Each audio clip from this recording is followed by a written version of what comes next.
Welcome to Category Visionaries, the show dedicated to exploring exciting visions for the future from the founders who are on the front lines building it. In each episode, we'll speak with a visionary founder who's building a new category or reimagining an existing one. We'll learn about the problem they solve, how their technology works, and unpack their vision for the future. I'm your host, Brett Stapper, CEO of Frontlines Media. Now let's dive right into today's episode.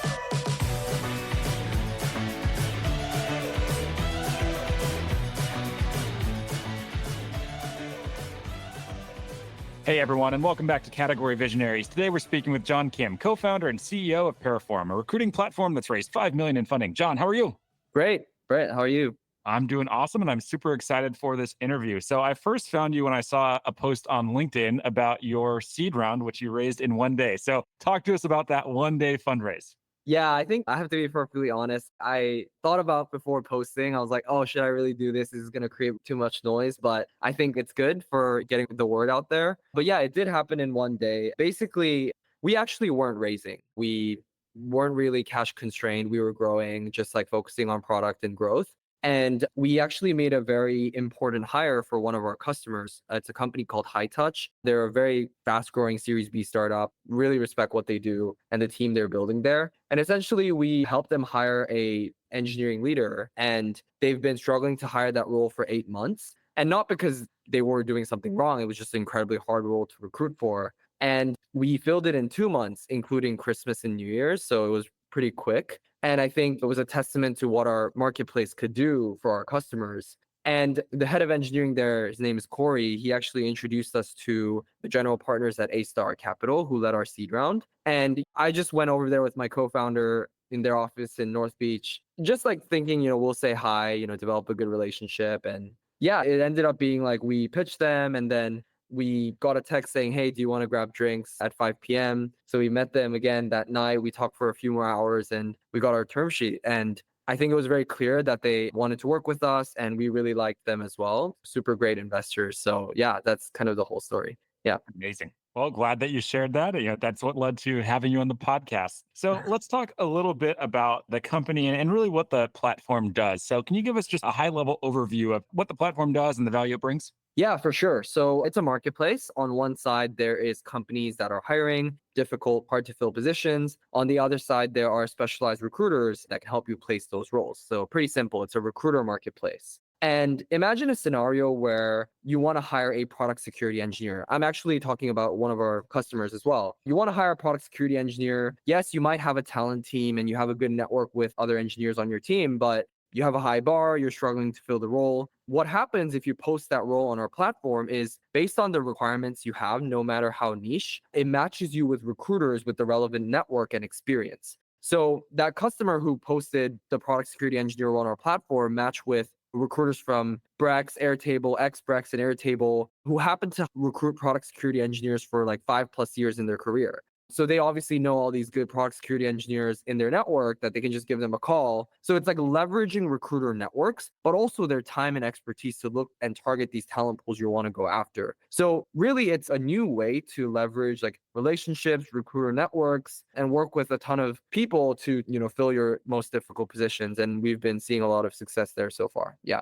And then where did this idea come from for such an innovative approach to recruiting? Yeah. So when we first got started, we wanted to solve a real problem. And my co-founder and I at the time were surrounded by a lot of early stage founders. Actually, like the YC, I think summer 22 or 23 batch was finishing up. And a lot of our friends were like, hey, we really need to recruit founding engineers. Like that was our number one problem. And we looked at all the methods they were using to hire founding engineers, like whether it's their network, which is finite, or posting a job online, like that obviously is a lot of noise and the quality is not that good. We just like assessed all these methods and none of them seemed like slam dunks. So we thought there needs to be a new approach. And we first started off by making a marketplace, like a referral, like bounty marketplace, where essentially an engineer could refer another engineer and that company pays them a bounty for making that hire.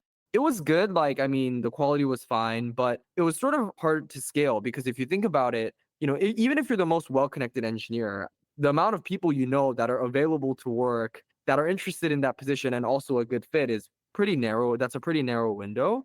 And also it seemed like the incentive structures weren't like that sort of aligned between all parties. And So we were like, oh, okay, like this works, but it's not growing as fast as we want to. And then we sort of pivot into more like professional recruiters. And it made sense. It had all three things: consistency, because it's their job. They were used to it. They were professionals. They get paid. They have a bigger network. And they also have the ability to expand their network really quickly. They do sourcing, right? They have all these networks that they built. So yeah, we pivoted to more professional recruiters and have been growing since then. Yeah. And are there any numbers or metrics that you can share that highlight some of that growth and adoption you're seeing? Yeah, so we doubled this month from last month, which is good.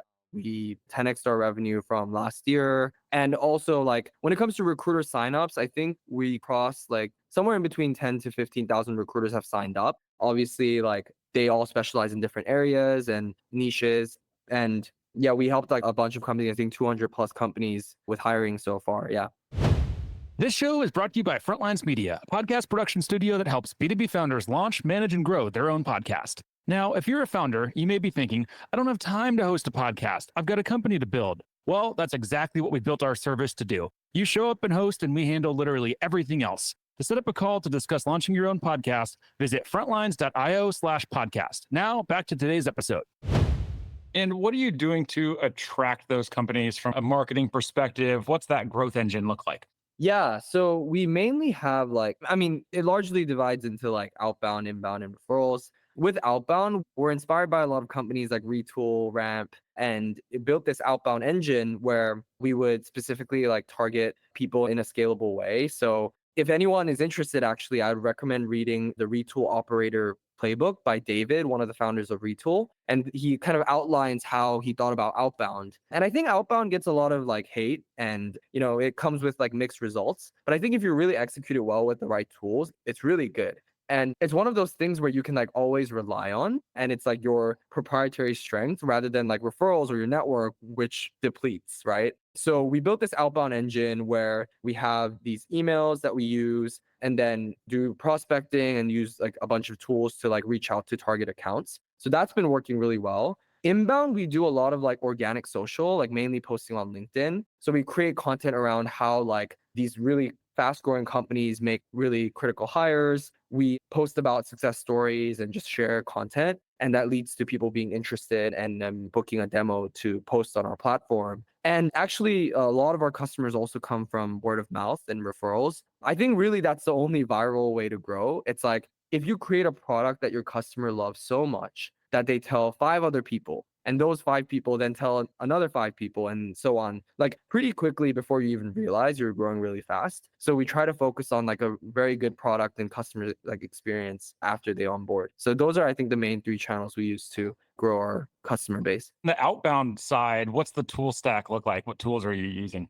Yeah, definitely like very happy to share this. So the first end, which is prospecting, we work with contract VAs or SDRs, VA as in virtual assistant, I think is short for. We know a friend who knows a lot of like remote workers in the Philippines. And the reason why we chose to work with remote like contractors, like essentially humans other than like AI tools or scrapers for prospecting is we realized that the way you prospect is so important when it comes to conversion rate and how you win deals.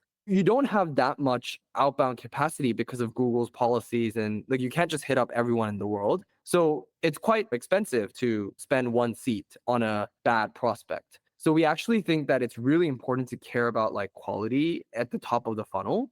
So we work with these contract SDRs, and our lead source is people who are hiring, right? So let's say there's a job board and there's a lot of big startups that are hiring. We would then, work with these VAs and SDRs to help with prospecting. And then I use Clay to like clean up that data. So whether it's like, yeah, splitting first name and last name, everything from that to some custom workflows. And then once the data is cleaned up, I use Smart Lead and or Apollo to send out emails and manage all the outbound campaigns. And then once that's done, obviously demo booked, and then yeah, it's closed one after the sales call. Yeah. So cold emailing is not dead then. It's definitely not. I think a lot of people think that, but I mean, it works for us. So I think bad cold emailing is dead. Some of the pitches that I get, they're just awful. And I'll never respond to them in a million years. But every now and then I see good pitches and I always respond to good cold email. So I think bad cold emailing is definitely dead. yeah, I think like I can also say that I don't really respond to cold emails myself. And it's kind of funny that I use it to like get our customers, but I think what I realized was I really thought from like the ground up, right? Like, what kind of cold emails, if I ever do I respond to? And it's not like an email with very good copy or some catchy like hook or subject line. It's really the only ones I would ever respond to is if it's really relevant and a pressing problem right now. Like, it doesn't have to be that good of a cold email. Like, I would have like a sort of quick glance at and know whether this is relevant to me. And that made me realize that actually cold emailing, like timing is the most important. And if you want to get timing right at scale, you need some level of volume. Like, it depends on what industry you're in and what kind of buyers you're targeting. But in our case, like if it's, I don't know, heads of talent or head of engineering or recruiters or founders, some of them are doing the recruiting on their own. Some of them are using this method. Like, it's pretty hard to tell like whether they're gonna be like a great customer or like the right customer profile. So we actually try to like engineer luck a little bit by using like a little bit of volume based approach, but still like targeted messaging. And that way we can like increase that surface area of hitting the right person who has that relevant problem at scale. So yeah, I think that's kind of our strategy. And what kind of volume are you looking at? Are you sending like 5,000 emails a day, 50,000 emails a day, or 500 emails a day? Not that much. I think it's probably closer to, yeah, it's probably closer to 500. Like, definitely not in the thousands. We probably could, but at the moment, yeah, it's probably a good reminder to increase it. But yeah. Now, what about, you have a unique point of view here on the recruiting space. Are there any people that you run into who don't agree with this perspective and like don't think that this approach to recruiting can work? Or is everyone on board as soon as you have a chance to explain it? Yeah, that's a really great question. So, if you think about who our customers are, they're very adjacent or actually pretty exactly similar to people who would work with recruiting agencies and external recruiters. So, if you think about that as our customer base, there's definitely a lot of debate around like, oh, like all recruiters should be in-house or contingency recruiting is bad, or there's a lot of discourse around that. I agree that recruiting has a lot of noise and there's a lot of bad recruiters as much as there are good ones. And so that kind of created this negative connotation around even the word recruiter, I think. But I feel like my personal take is contingency recruiting. The incentives are actually like more aligned. And I realized this when we were experimenting with different product lines or thinking about, okay, like what happens when we engage a recruiter? I think the fact that you get paid for results is a good thing, especially in recruiting. Like, whether it comes to speed, whether it comes to quality, I think it just has all these checks and balances that work. And some of the best recruiters I know are agency recruiters. Like, I think there are things that in-house recruiters are very good at, such as like implementing a good process, looking after candidate experience, employer branding. These are all very, very important things. But when push comes to shove, like when you kind of need results, like you just need good candidates in your pipeline. I actually saw a lot of contingency recruiters outperforming in-house recruiters. And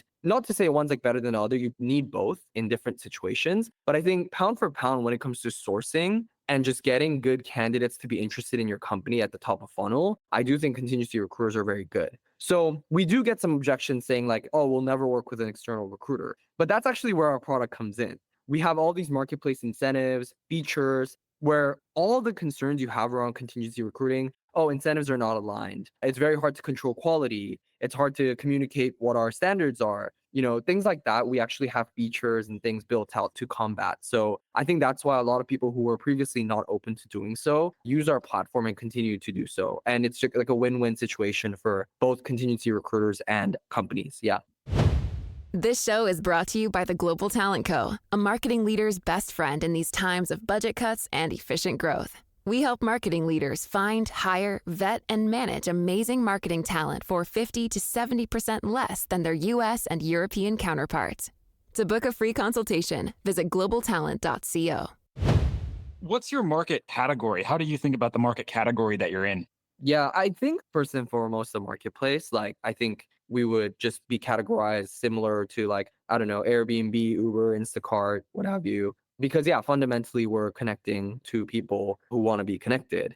And I obviously the subgroup within that is recruiting or talent acquisition. I think there's a lot of recruiting startups in different spaces. Like there's the ATSs. Like I would say they're more like a B2B SaaS that's solving a manual problem in recruiting. So it's like more like B2B SaaS than recruiting. When I think recruiting, I think of like true recruiting startups, even like I think triple bite was one thing in the early days where like your performance, your customers evaluate you for helping them make a hire rather than like, oh, making the interview scheduling more seamless or having a careers page that's easily be able to like set up using an ATS, right? So I would say first category is marketplace and then second would be recruiting.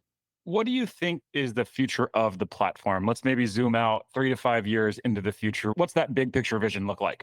Yeah. So, like I said, our market is like the external recruiting market, which I believe is like a $700 billion market globally and growing. And that obviously splits into like temp staffing, permanent, like RPO. There's like a different categories in there. But fundamentally, I think of it as like there's that market, and we're trying to put as big of a slice of that onto our marketplace. And right now, we're working on one category which is like mainly focused on like early stage, like really fast growing early stage companies that need to fill difficult positions. And then we're moving on market as well. So now we have enterprise customers, like Series D companies and above. So obviously moving on market is one thing. And we've proven that actually we can. And, I think we'll be tackling different industries as well, like not just tech, but corporate, like finance, all these other industries you can think of. And then we definitely thought of us as being a global company from day one. Due to like natural demand, we've been able to try our product in different like regions. Just people ask, hey, could you help with this? And